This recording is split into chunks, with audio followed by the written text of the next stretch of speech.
powerful gospel.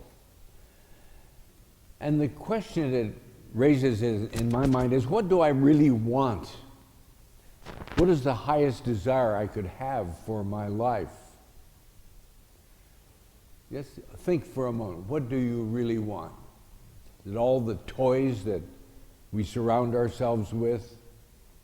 No. No, none of this makes me really happy. And what I want is real happiness. I want life to the full.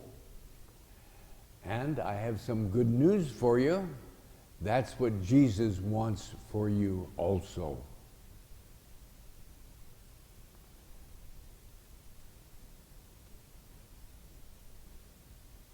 He has a tremendous power to describe the relevant characteristics, qualities, and events that he intends to make available for us on our trip to the heavenly kingdom.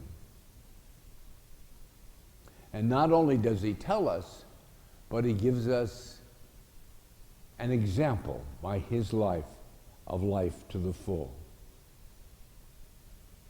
So this morning I'd like to unpack that metaphor of a shepherd, of the sheep, a little bit, to hopefully get a little more punch out of it once again.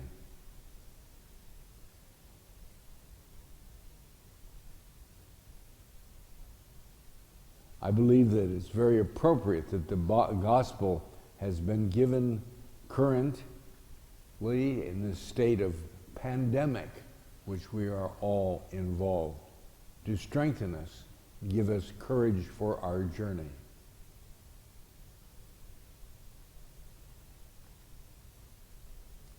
Jesus wants fullness of life in three ways. First of all, by affirming our humanity.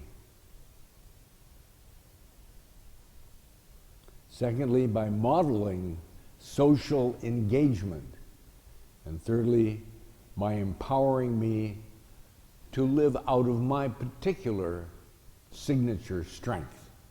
So let's just meditate on these for a little bit. First of all, Jesus brings fullness of life by affirming our humanity.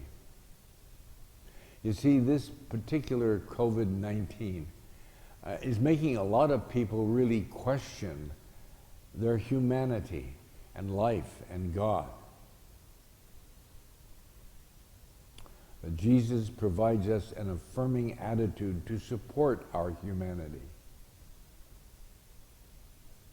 It's amazing to me that people sometimes read the whole Bible and never really get an idea of Jesus, the real guy that he is.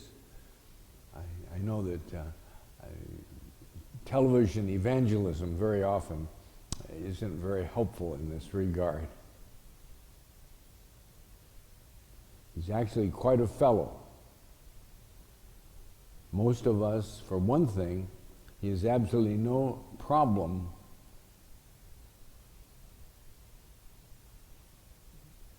with sinners. He loves them and wants to be with them.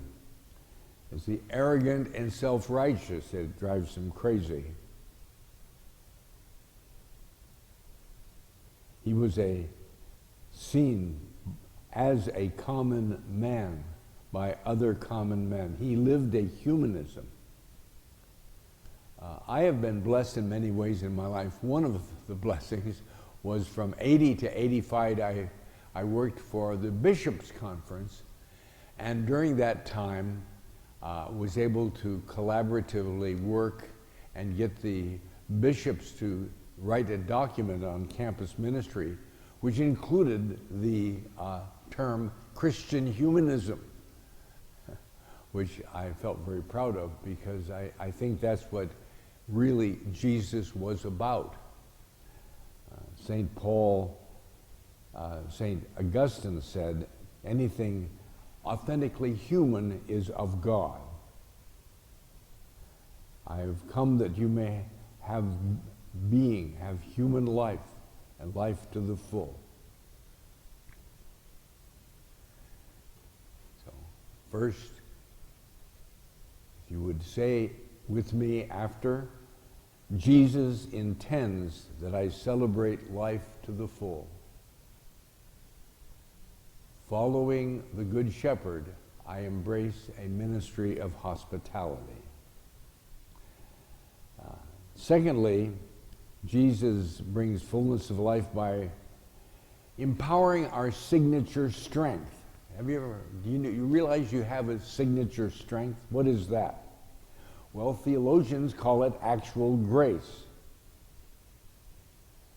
That is God's particular power. When you connect with it, it's given to you within the specific circumstances of your life. I find a unique part of myself that I know, and I know that I know it, and I can't not know it. It is an experience of God at work in my life for a specific purpose. Viktor Frankl said, "Everyone has his own specific vocation or mission in life. Everyone must carry out a concrete assignment that demands fulfillment. Therein he cannot be replaced, nor can his life be repeated. Thus everyone's task is unique as his specific opportunity to implement it." Now, Jesus empowers you and I to find that signature strength and live out of it with courage and the support of the Holy Spirit and the encouragement of Jesus, the Good Shepherd. Now, there are two kinds of shepherds. The first kind of shepherd is a shusher shepherd. Shushes the sheep, kind of the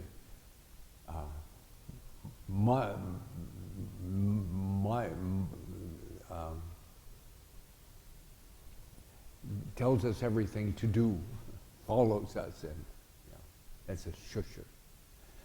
But Jesus is not a shusher.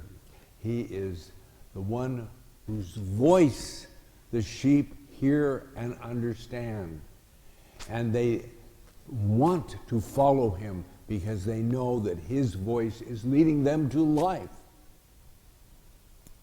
That is the kind of shepherd Jesus is, not a micromanager. He empowers you to find your signature strength and live with courage, the support of the Holy Spirit.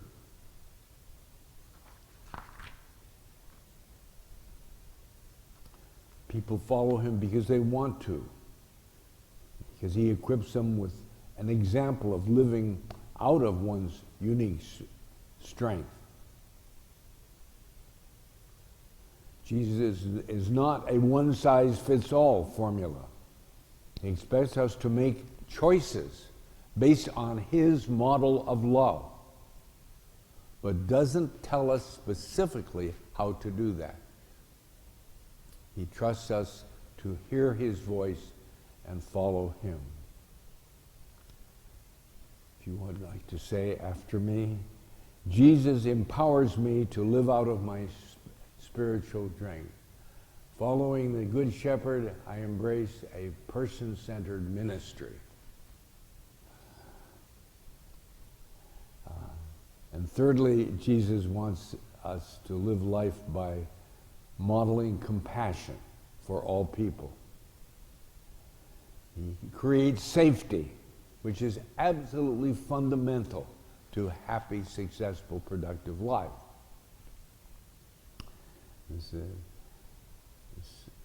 There's a communal dimension to this compassion. In the history of Judaism, God always approaches us as a community as well as individuals.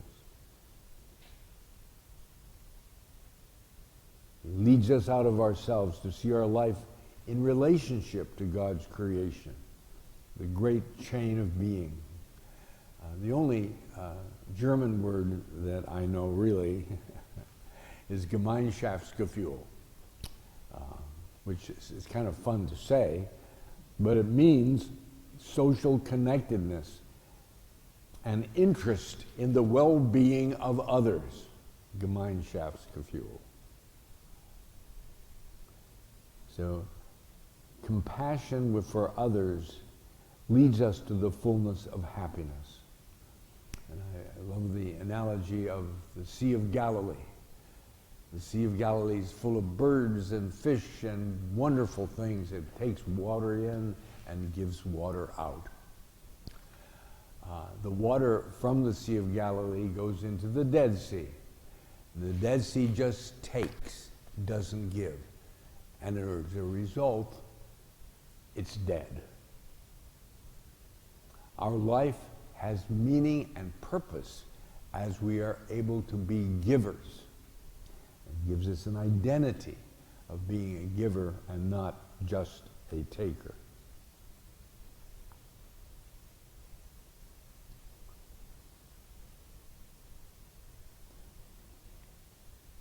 Community establishes healthy boundaries.